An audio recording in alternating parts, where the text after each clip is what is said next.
Tornadoes are monsters. It looked like a bomb that just went off.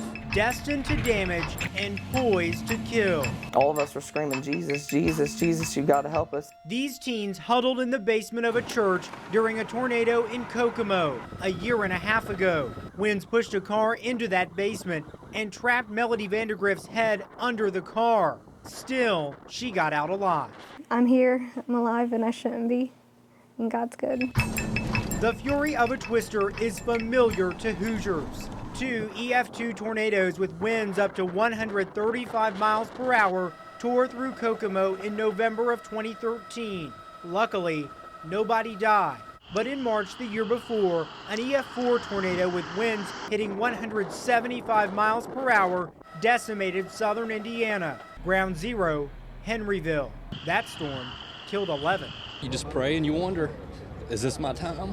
You can get out of a tornado alive. But before we explain how, I wanted to feel the force for myself. That means a road trip to the University of Michigan. This was built in 1956 by the Air Force. And their subsonic wind tunnel in the Department of Aerospace Engineering. Top speed on the wind tunnel is about 170 miles an hour. Rarely do people get to go inside. You're gonna be stooped over a little bit in here. But I am. Chris Chartier is cranking up the wind to see how much I can take. A huge motor turns a fan 10 feet in diameter. This is a scale model of the 5x7 tunnel. Drawing air through the tunnel that is longer than a football field. First, we fire up the tunnel.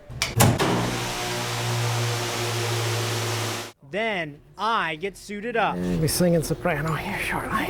This is gonna come up over this shoulder. And we'll attach this to the wind tunnel and keep you from going anywhere. Eye protection. It's time to ride out the winds. He controls the flow from outside. It's starting. At first, all is well. Yeah, it's hard to breathe. But by winds at 30 miles per hour, my clothes are tight on my body. I'm feeling the force. Breathing is not easy. 50 miles an hour. It only gets worse. This is insane.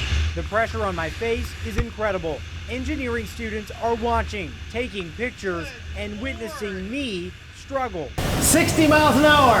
I'm holding on for dear life. We hit winds of 75 miles per hour.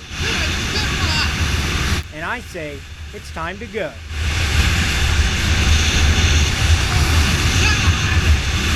And I can't imagine, going through a situation where you're exposed to something like that. It's just terrifying. Yeah.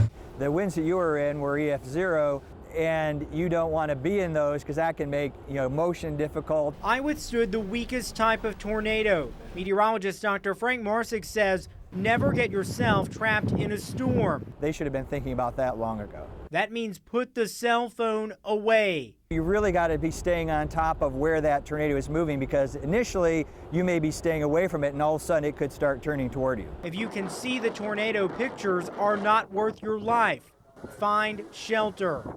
Tornado winds rotate counterclockwise and a tornado's direction is unpredictable. Critical, he says, are these tips: an action plan to get out of a tornado alive. First, get as low as you possibly can. If that's inside, it means a basement or the lowest level of your home. If you're outside, get in a ditch and cover your head. If you're in a mobile home, get out. Find shelter somewhere sturdy. Stay away from windows or doors. Flying debris can kill. And finally, practice your plan. Make sure everyone in your home knows where to go when a tornado threatens. And while it may seem like our weather gets wilder, Marsick says not so. He credits better warning systems and even social media with helping to get the word out sooner. We have a lot more eyes on the sky for people to actually be seeing a lot of these tornadoes. So it isn't necessarily there are more, it's just we got more people and better ways of seeing it. Advances in technology and life-saving tips helping you get out alive. Praise the Lord, nobody had a scratch.